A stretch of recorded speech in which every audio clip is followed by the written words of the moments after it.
Hey CrossFit Inguz, Saturday's workout is triple threat. We've got 3 separate cardio pieces, each completed within a 10-minute window. So at 3, 2, 1, go, we're gonna go out for a 1-mile run.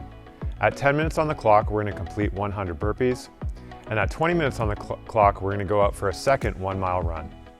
Whatever time is remaining in each of those 10-minute windows is gonna be our rest period. Ideally, we want to complete each of these 3 movements within 9 minutes, so we have at least 1 minute of rest between each of the movements. So if we don't think we can get the 1-mile run done in 9 minutes or less, we're going to adjust that distance down accordingly so that we can do that. That being said, for the last mile, feel free to go for the full distance until we finish, since it's the end of the workout.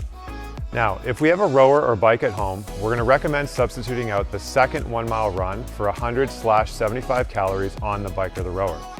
Ideally, we want to get all 3 movements in today, so run, burpees, and bike or row. However, if you're unable to run today for whatever reason, we could also substitute the first mile run out for the same distance on the bike or the rower. Today is all about establishing and maintaining a pace. We want to start each block of work at the same pace that we would finish that same block of work. So for example, we want to go out with our first set of 50 burpees at the same pace that we would complete that second set of 50 burpees. Think about this like a car on cruise control. We want to set our target and lock it in until we get to our destination. We're going to start with a general warm-up and then move to 20 to 30 seconds of the following plyometrics in place.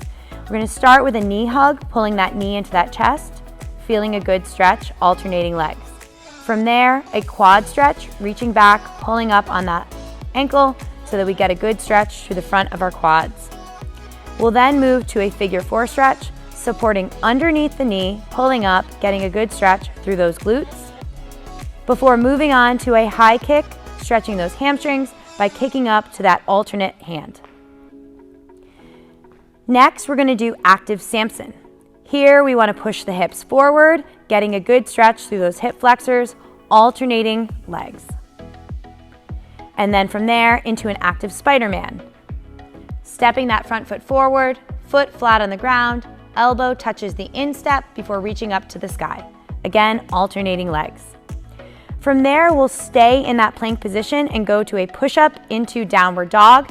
Here, the chest and head come through the shoulders, getting a good stretch, as well as driving those heels to the ground to stretch those calves.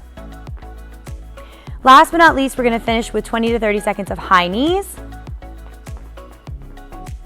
and butt kickers.